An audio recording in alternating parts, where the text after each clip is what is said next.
Saros, and today I'm going to be showing you how I made this guy. This is a Minecraft Ghast Purse I made, and I love him already, and I just finished making him. I have another one that I'm making that's like half the size. It's going to be a little coin purse, but he's still being worked on. If you wanted to make this just into a plushie, you can just sort of ignore all of these bits here that involve like the zipper and the pouch and the strap and everything else will be the same. I also filmed lots of this and was doing this while I was streaming, so I might have forgotten some clips. I believe I did, but I'll explain as I go. I am recording this before I have edited anything, so I have no idea what I'm missing, but let's get started. So it's already off to a great start in the fact that I didn't take a picture of any of the materials that you're gonna need, but I have them all listed out over here. This is where all of my stuff is, so that's what I'll be reading from. First thing you need, a whole bunch of white felt. This is all I have left. I got some thicker stuff from Fabricland by the meter. I think I got anywhere from half a meter to a meter. I can't remember exactly what I got, but I got the thicker stuff so it'll hold its shape better. You'll also need probably 4 or 5 skeins of white embroidery floss. I used a lot, I didn't keep track of them, and an optional gray for the bottom of the feet if you want. Then you'll need the things like scissors, needle, pliers, possibly a sewing machine if you're making the purse part, etc. Acrylic paint, a whole bunch of different grays and blacks, up to your choosing. Stuffing, optional pellets or beans or things to put in the bottom of the legs. I didn't do this for my big guy because I didn't want to add the extra weight, but for the little guy I did. And then for the purse portion of it, you'll also need a zipper, scrap fabric, and anything you'd want to use for your straps. And I think that's everything. You'll see if there's anything else you need, but I believe that's everything. I'll have a list in the description as well. But now on to the rest of it. Here's some of the pictures of the ghast pattern, both drawn on felt and on grid paper. I used 3D models and other photos as reference to get the size.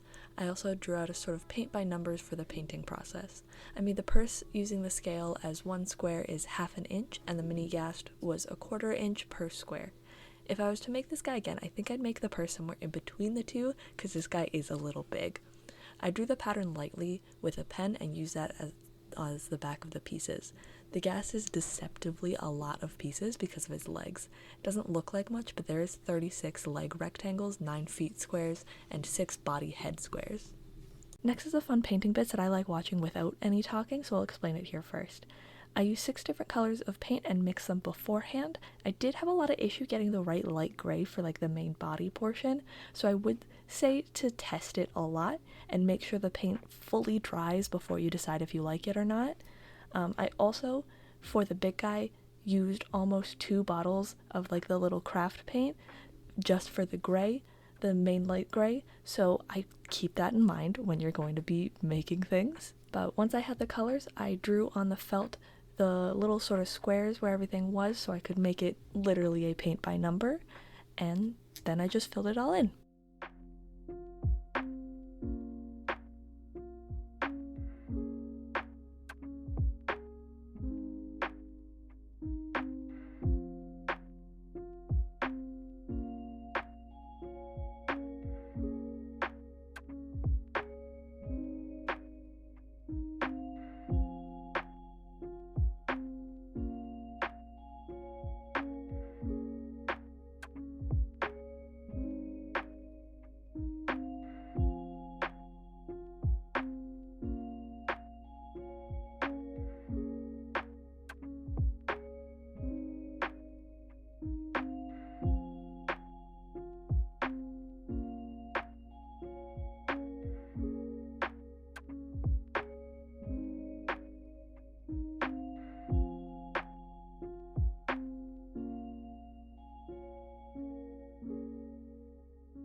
Here are some of the painted pieces. The sides weren't done at the time of taking these photos, so I kind of forgot to take more, but you'll see them later. As for sewing, I wanted to start with the easy bits, so I started with the legs. I figured out how all the different sides went together and used a blanket stitch to sew them up. If I was to do this again, I would have cut the pieces at an angle first before I sewed them up, because as you can see later, I cut the tops off of most of them to make them look better and at an angle when attaching them to the body, but then my stitching came out a bit because I just had to cut through it. To save some time, plan ahead better than I did. This clip also has the last leg I had to sew, so it's not the best stitching because I was bored of legs at this point.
Hopping in to say that this isn't necessarily the order I personally worked on it, but this is the order I would suggest making the ghast in.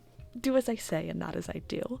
I sort of just did what I wanted when I wanted to or when I had the most time, but it did lead to some struggles later on when planning what goes next. But anyways, moving on from that, if you are going to make this into a purse, I suggest doing the zipper stuff next. So what I did is I made a little bag by cutting a piece of scrap fabric that was about 9 by 24 inches, and then I folded it in half and sewed up the sides, and then sewed the zipper to it on the edges, real close to the edge of the zipper tape. I didn't record any of this because there was a bit of trial and error to figure out what I was doing, but I do have a picture of the final product. Recording this bit on my phone because I didn't want to set up my camera, and it looks a little funny. Not sure why, I'll probably be voiceovering, but this is all the pieces. This piece I cut out about 1/2 inch so I can put the zipper in.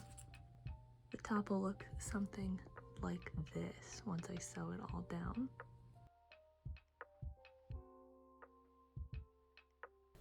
During stream, I attached the zipper and pouch to the 2 halves of the headpiece using a blanket stitch, or an applique stitch, I think technically it's called. I wanted a blanket stitch for the decorative aspect, but it was a little difficult to sew together. Then with all the legs sewn together and stuffed, and the zipper attached to the top part, I could start putting it all together. I started with putting the legs on the body. I used the length and placement of the legs from this papercraft channel. I'll link her in the description because she makes very nice videos.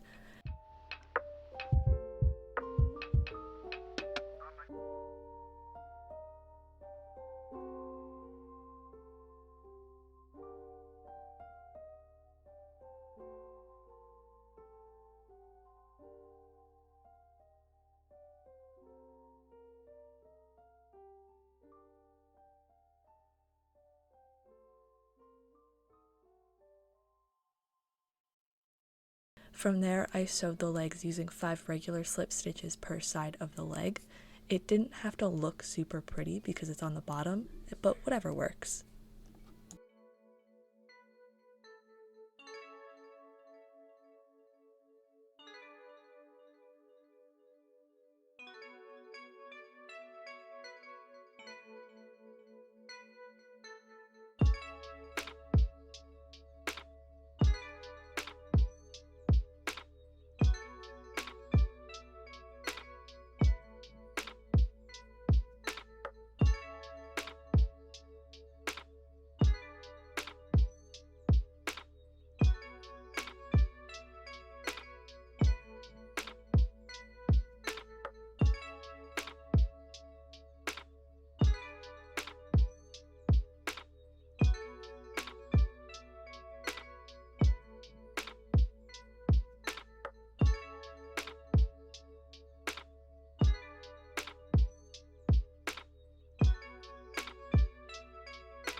Then I attached the 4 plain head pieces together to create a ring shape.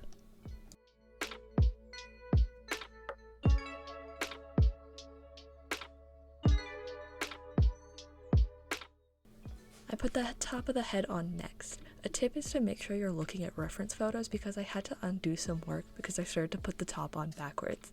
But again, I just used a regular blanket stitch. For the straps, I made little black felt loops that I could put the square rings through and attach it in the seams. I wanted to leave my actual strap material out of the structural parts in hopes to make it last longer.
Now the final big sewing bit is the bottom.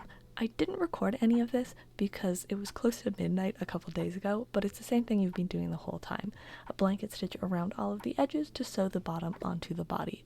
The only difference is that I did 3 sides and then I lightly stuffed the body of the ghast because I wanted to give it some structure, but I didn't want it to be like solid because it still needed room for the bag. So it was very lightly stuffed, and then I sewed up the final edge. And then he was basically done, except for the strap, which I also don't have any footage of me making, but I can explain it a little bit. The strap I picked is not the sturdiest. It's very pretty, but if I was to do this again, I'd maybe pick something a little bit sturdier. But what I did was I have these little loops on these felt that I sewed on, and then this is just a big loop throughout it. And then the pieces are sewn together with a piece of felt. It's not the most advanced version of a strap, but it's what it worked. It's what I worked with what I had, so that's what I got. This was super fun to make a bigger sort of project, and I think he's just perfect for Halloween. He's not the most practical purse because he's a little big and there's not much space inside, and the zipper teeth kind of scratch my hand when I'm putting my hand in, but I love sort of big inconvenient purses that are more statement pieces, so I think he's just great. He probably took about 24-ish hours total to make, but that's mostly just because of his size, not necessarily because of complexity or anything like that. But I hope you enjoyed it. If you ever decide to make your own, either a ghast or any other mob of your choosing in this sort of style, please tag me. I would love to see it. Let me know what other mobs that I should make. I've started streaming on Twitch. I try and stream about once a week, just doing little crafty things, like this last month has been making this guy. If you want to come hang out, it's usually around 1:30 p.m. MST on Sundays. You can always check my schedule on Twitch, that'll have the most accurate information. There are links in my description for all of my social medias, go check those out if you want. Do all the YouTube stuff, like, subscribe, if you feel like it, but thank you. Bye.